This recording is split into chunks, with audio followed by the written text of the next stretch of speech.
Zapatista del estado de Morelos, porque proclamo el plan de Ayala y de San Luis.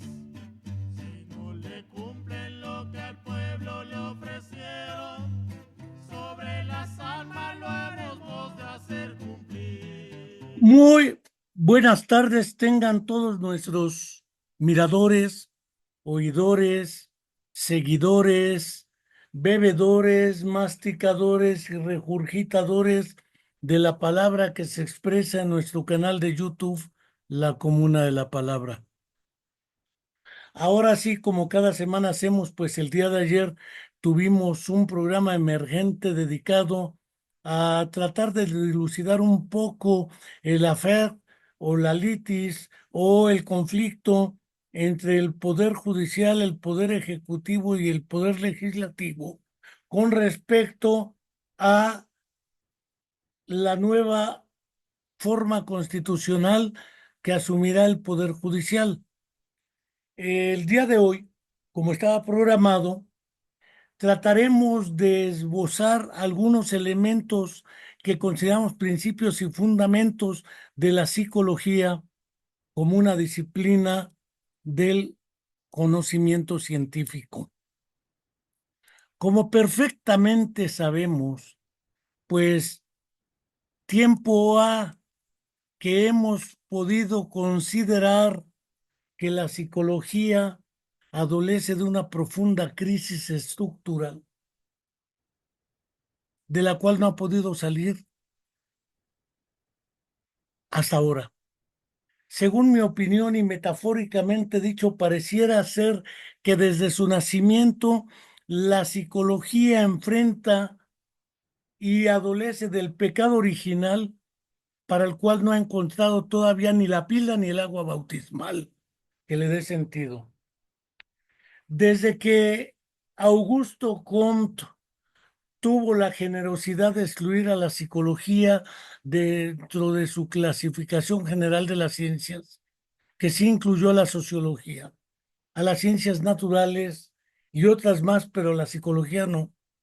Algunos de los que se dijeron psicólogos de origen u originarios pretendieron fundar científicamente en lo que Comte y sus seguidores consideraron el criterio de objetividad y cientificidad de esta.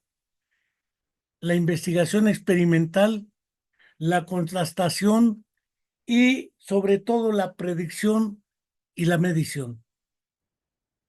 Tenemos claro que la producción de conocimientos científicos a lo largo de la historia nunca ha sido una tarea de fácil resolución ni tranquila. Desde tiempos previos a la Edad Media, la posibilidad de construir modelos verosímiles y cercanos a lo que la realidad es, ha enfrentado muchos problemas, y no se diga en la Edad Media.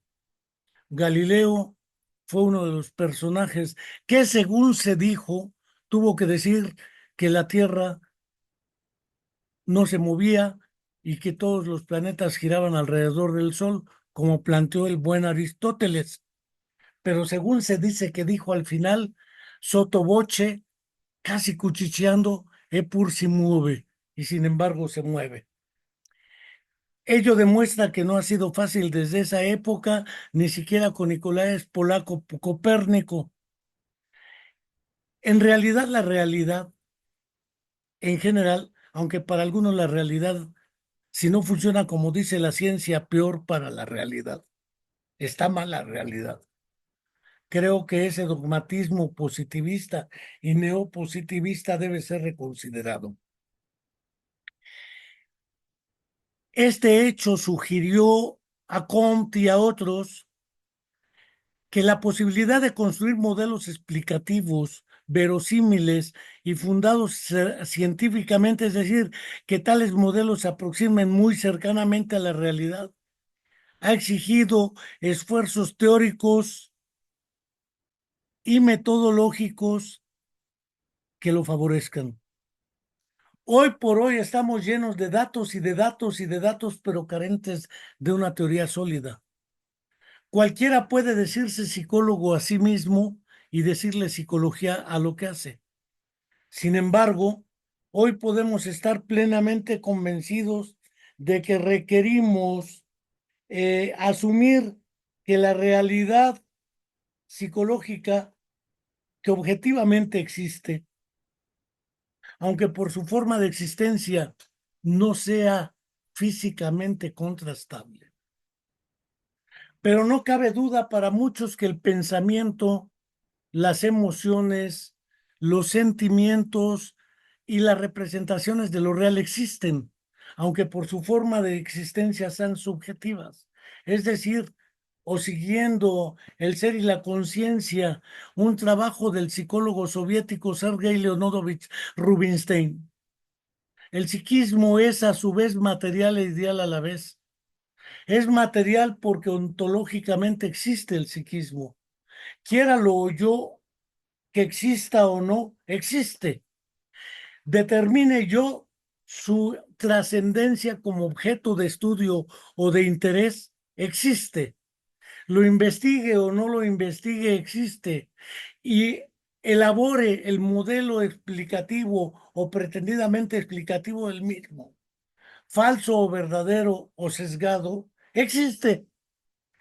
Si existe, luego entonces es material en sentido ontológico o filosófico, aunque por su forma de existencia, por estar dentro del sujeto de la actividad psíquica, es subjetivo o ideal, es material e ideal a la vez. Esto es difícil. Todor Dimitrov Pavlov, otro personaje búlgaro, perdónenseme las citas, porque en todos los lugares que académicamente me acerco para estudiar o para discutir, citan puro occidental, estadounidense preferentemente y golosamente en inglés. Lo demás no existe históricamente, según ellos. Pero Todor Dimitrov Pavlov, en una obra dedicada a su obra completa que se llama La Pensée de Todor Pavlov, en francés, no tiene traducción al inglés ni al castellano, hace este mismo planteamiento. Hablar del ser ontológicamente es hablar de aquello que existe fuera de mi subjetividad y al margen de mi voluntad. Y el fenómeno psicológico históricamente existe al margen de mi voluntad y fuera de mi voluntad, pero por su forma de existencia existe dentro de sujetos de la actividad psíquica. Lo que es sumamente complejo porque el ser humano que se ha propuesto conocer y explicar la realidad que le circunda, física, química, biológica, sociológica, etcétera, realidad que existe fuera de nuestra subjetividad. Se ha propuesto también, como dijera Franz Brentano en su momento, relacionarla consigo mismo. Es decir, la realidad no existe como un ente y ya, existe como un ente que tiene una relación significativa e intencional conmigo. Esa realidad existente fuera de mi subjetividad, que es la realidad física o material, es algo que está relacionado conmigo como objeto cognoscible.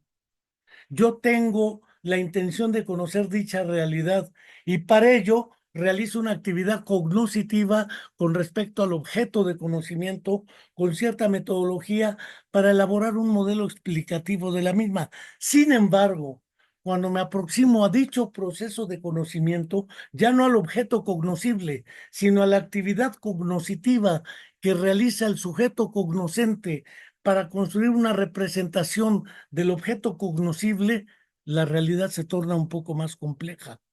Porque no es lo mismo estudiar el objeto físico cognoscible, esta taza hecha de material medible, pesable y demás, que estudiar el proceso que me permite a mí construir una representación de dicho objeto, porque no tengo yo la duda, aunque muchos lo duden, que este objeto no lo puedo meter en mi cabeza para poder determinar un acto intencional con respecto al objeto o un modelo explicativo con respecto al objeto, no meto el objeto en mi cabeza. Trabajo con representaciones del objeto. Y las representaciones pueden ser o análogas, es decir, parecida a este objeto, o proposicionales. El concepto tasa que refiere este objeto y todos los objetos habidos y por haber que sean tasas. Es decir, la representación no solamente es análoga o está vinculada al hecho perceptivo, es también simbólica, semiótica, lógica y desde luego proposicional. Decir cualquier proposición, entendiendo por proposición toda estructura de frase que afirma o niega algo de algo, todas las tazas sirven para beber algo, todos los anteojos sirven para ver mejor cuando no se ve sin ellos, son proposiciones. No importa si son estos anteojos o si son estos, o si son cualesquiera otro, o que cumple el criterio. Ahora bien, no es lo mismo pretender explicar el objeto físico que existe fuera de mí que explicar el proceso que me permite construir la representación del objeto físico que está fuera de mí, que explicarme a mí mismo como sujeto cognoscente y además intencional y con deseos o hedónico, dijera Sigmund Freud, y con base en ello explicar mi comportamiento o el de cualquier otro ser humano, que explicar la conducta que observo. Esto empezó a plantear un problema de cuál es el objeto de estudio de la psicología. El ser humano, lo tenemos claro también como objeto de conocimiento, ha sido abordado por diversas disciplinas del conocimiento científico. Puedo pensar en la antropología. Pensemos que Pierre Paul Broca, por ejemplo, el personaje que describió el primer caso de la afasia motriz eferente vinculada a la tercera circunvolución frontal inferior izquierda y su lesión, o el área de Broca, era antropólogo y era presidente de la Sociedad Antropológica de París. La antropología tiene por objeto de estudio al ser humano.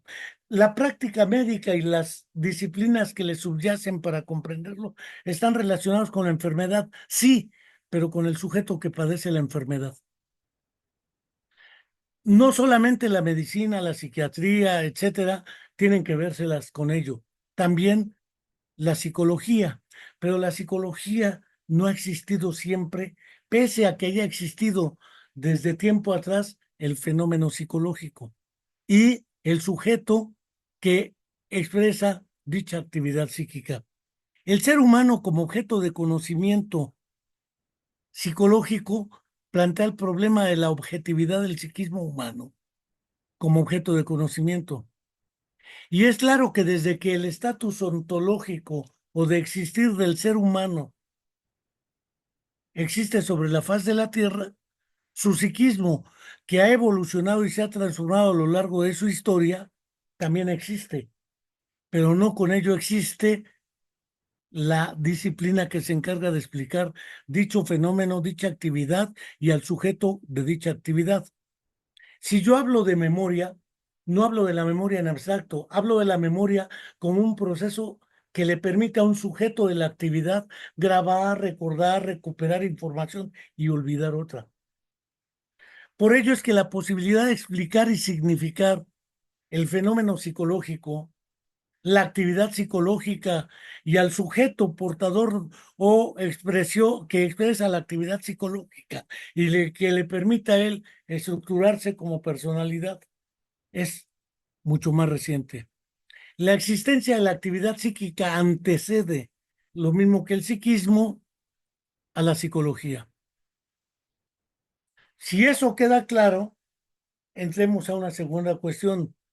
La pretensión explicativa bajo una óptica científica de esa cualidad especial, diríamos, con cierta dosis de modestia y cautela, de esa singularidad que es su cualidad subjetiva, pensar, imaginar, recordar, atribuir intenciones a los demás, atribuir capacidad subjetiva a los demás, etcétera, encuentra espacio y lugar propiamente hablando hacia la segunda mitad del siglo XIX.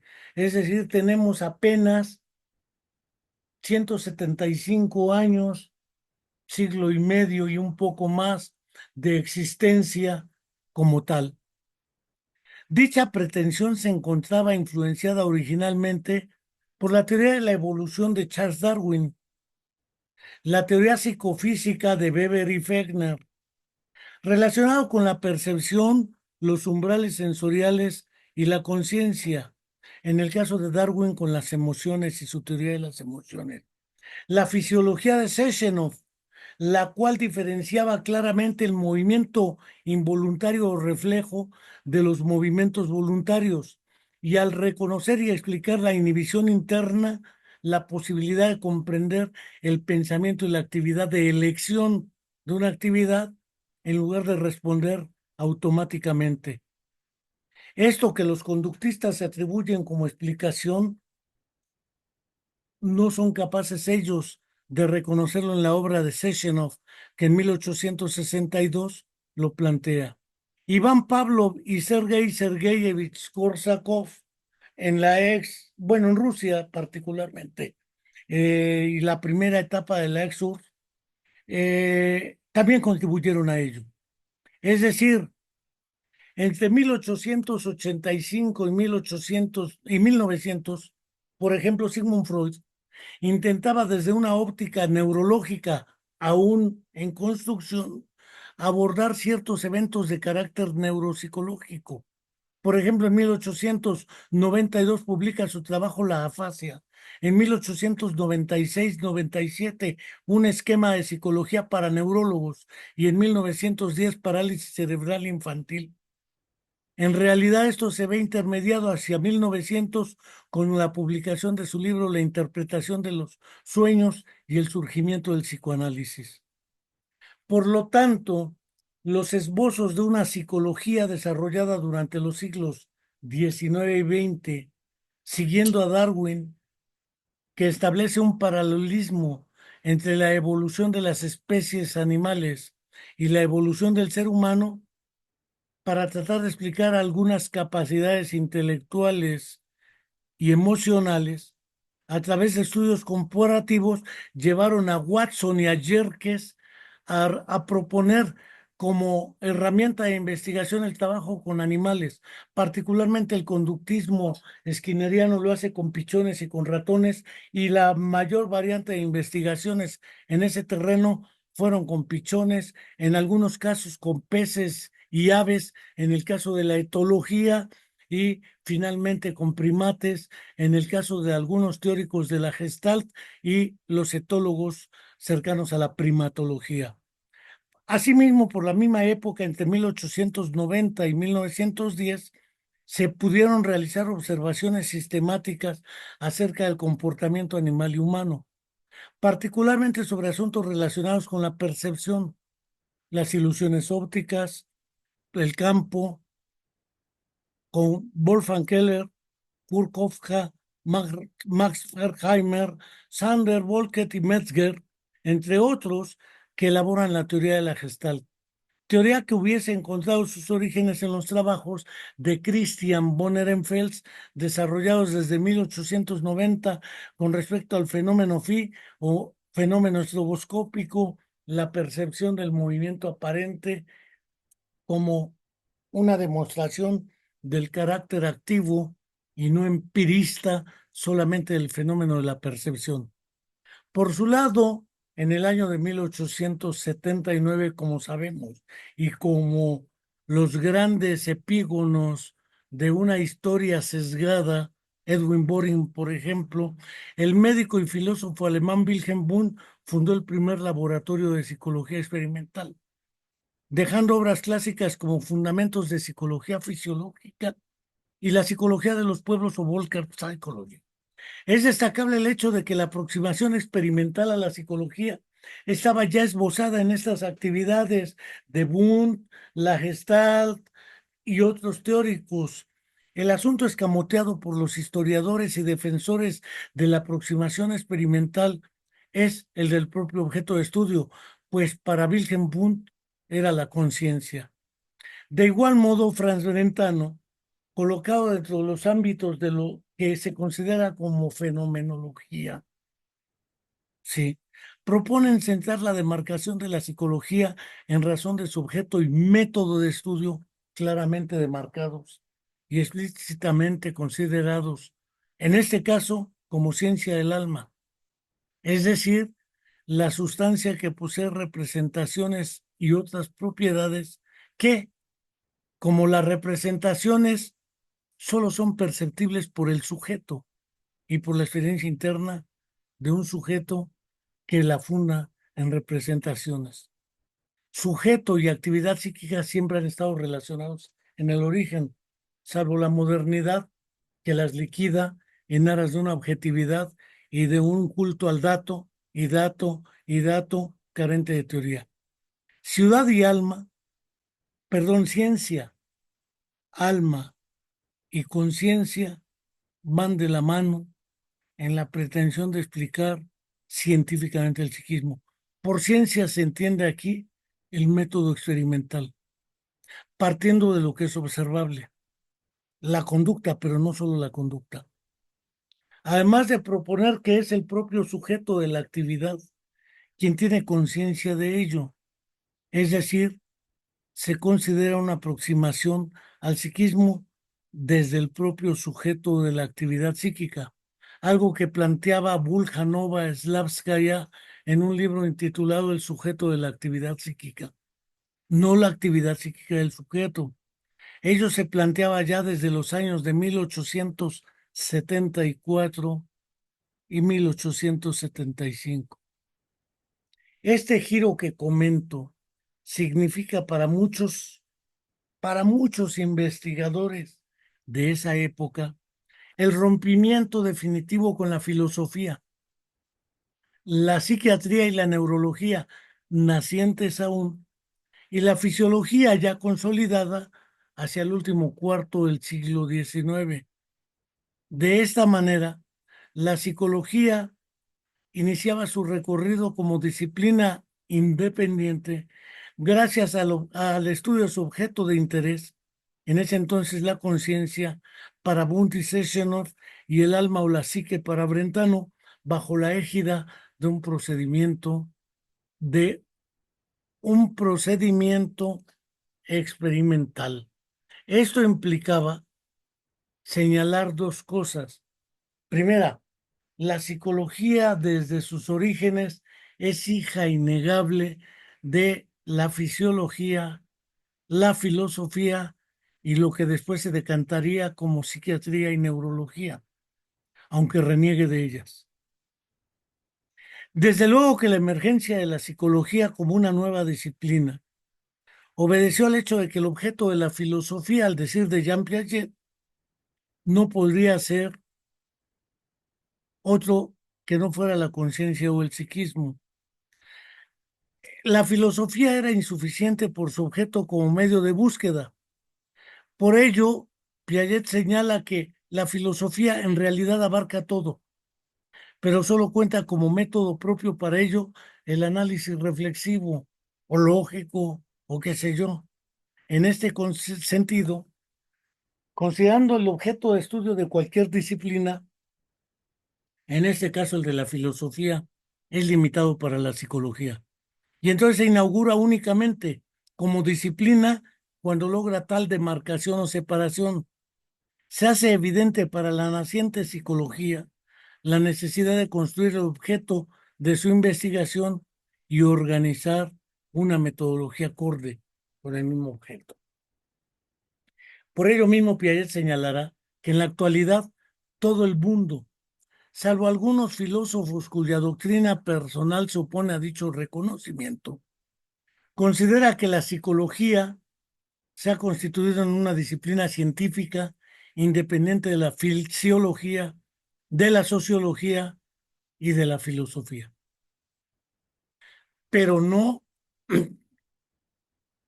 goza de cabal salud sin el reconocimiento de los aportes de estas a la comprensión de su objeto de estudio.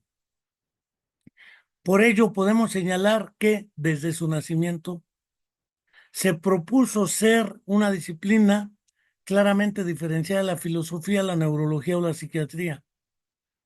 Por ello, la necesidad de organizar y diferenciar de estas, dedicándose a la tarea de definir cada vez más su objeto y a su vez diseñar una aproximación metodológica.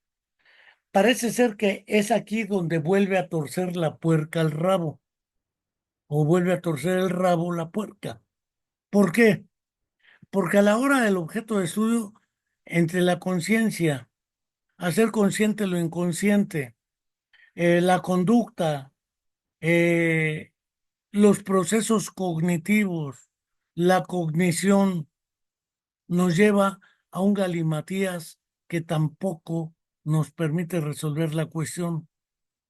Por ello decíamos desde un principio que la psicología enfrenta una crisis estructural de la cual no ha podido salir. Por ello, hoy podemos ver que coexisten teorías y líneas de investigación pertenecientes a diversas áreas del conocimiento, donde se puede encontrar la presencia no de objetos de estudio distintos, sino de perspectivas teórico-metodológicas incompatibles entre sí. Por ejemplo, encontramos objetos de estudios distintos al abrigo de perspectivas compatibles.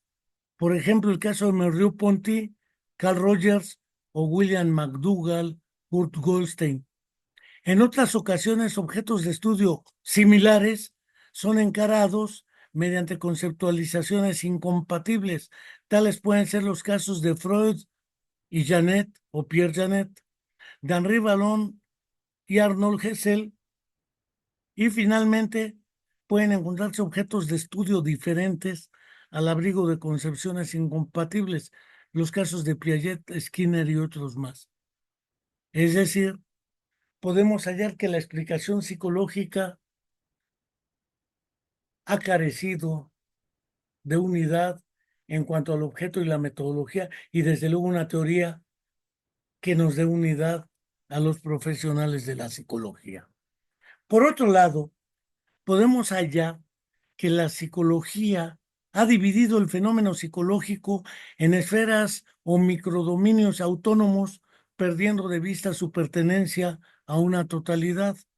De este modo, se hace posible hablar de lo cognitivo, de lo afectivo, de lo motor, pero no se llega a la síntesis concreta de todo este fenómeno psicológico. Al parecer, sin que se diera cuenta, eso lo dudo, la psicología ha provocado la desaparición de su objeto de estudio original y lo ha reemplazado por subtemas que carecen de significado. Es decir, hay una cantidad de microteorías y datos que suplantan una teoría general y armónica del hecho psicológico humano. En otro nivel de análisis, podemos señalar que la gran mayoría de las perspectivas teóricas han considerado al fenómeno psicológico como estático, no lo ven dinámico, evolutivo, no lo ven en permanente transformación, lo ven como algo inamovible. Por lo tanto, hay dos posturas al respecto, las posturas genéticas y del desarrollo o del desarrollo, que afrontan estos modelos estáticos y antidialécticos. Y por otro lado, se ha separado al individuo de la colectividad, de modo tal que el individuo, mediante la socialización, debe apropiarse de lo social. Es decir, individualizar y separar ha sido uno de los errores crasos. También, y esto lo señala Vygotsky en un trabajo que se llama El significado histórico de la crisis de la psicología, el lenguaje psicológico es ambiguo, anfibológico y un verdadero galimatías. Encontramos palabras del lenguaje cotidiano que son vagas, polisémicas, anfibológicas y adaptadas de la vida práctica a la psicología y que generan confusión. Verbos tales como pensar, intuir, descubrir, suponer, recordar o tal vez sustantivos tales como idea, descubrimiento, pensamiento, sentimiento, aparecen y son fuente de confusión y no los hemos precisado aún. Palabras del lenguaje filosófico que han perdido su carácter con respecto al origen que les dio sentido. Por ejemplo, la noción de experiencia. Todos hablan de experiencia previa, pues no hay experiencia que no sea previa. Conciencia, conocimiento, intuición, proposiciones, isomorfismos, razón, razonamiento, son términos que están vinculados a la filosofía y a la lógica.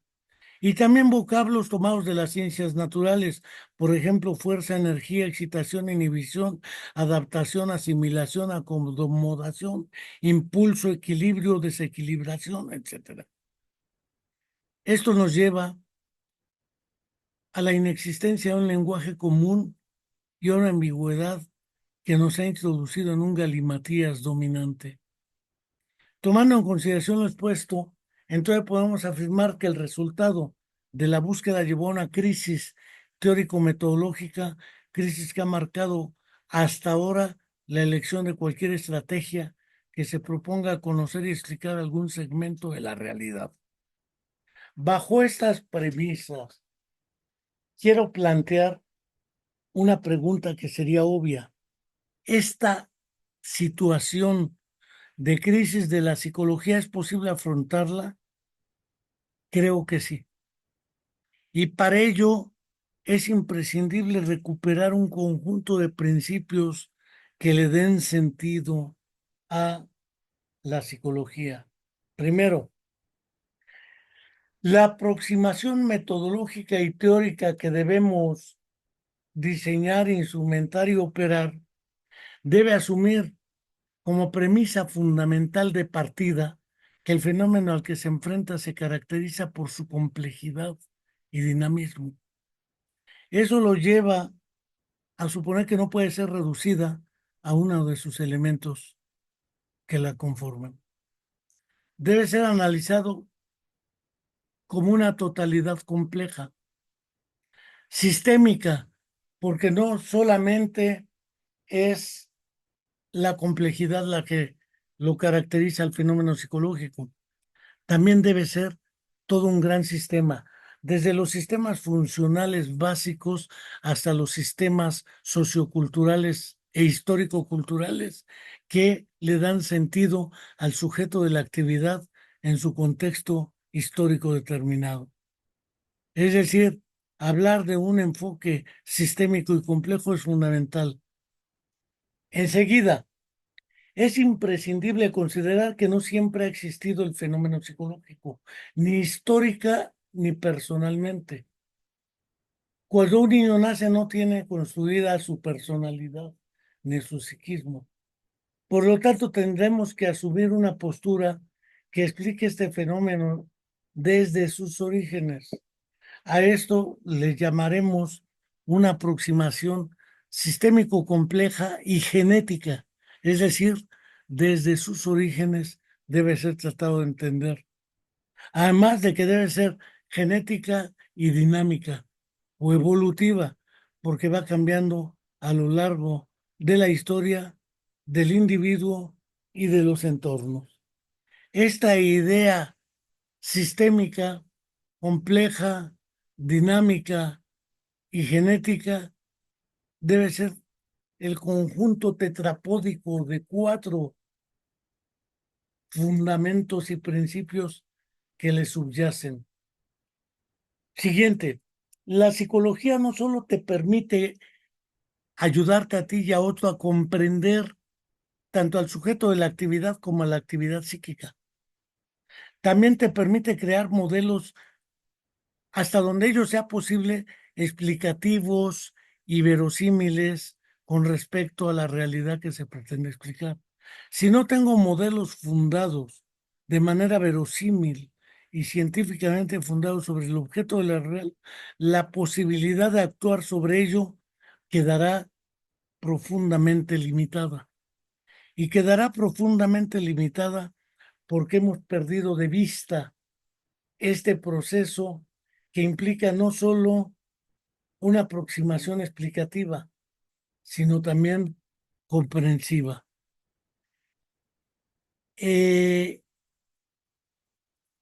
Desde aquí podemos ver entonces que en la era actual tendríamos que tratar de comprender y explicar al sujeto de la actividad psíquica y la actividad psíquica dentro bajo una aproximación histórica y cultural.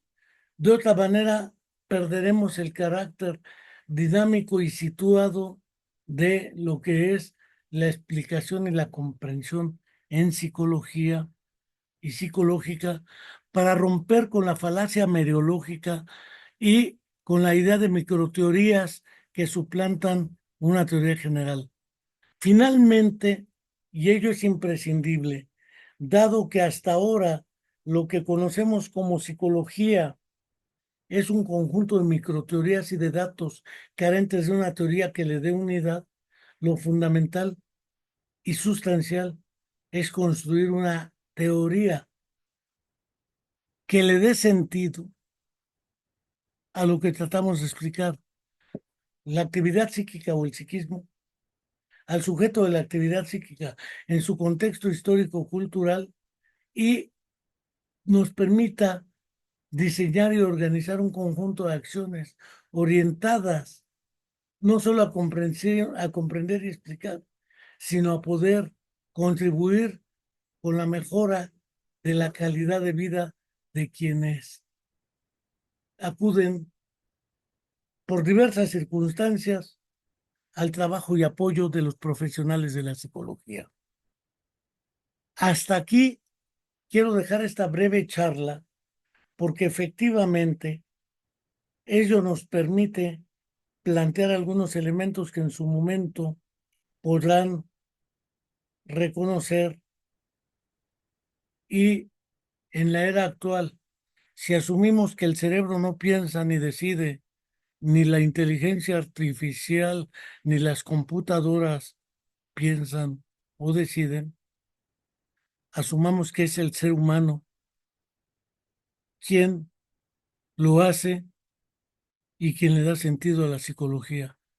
De otra manera, esta disciplina del conocimiento, esta profesión y práctica profesional carecen de sentido y de su valor de ser.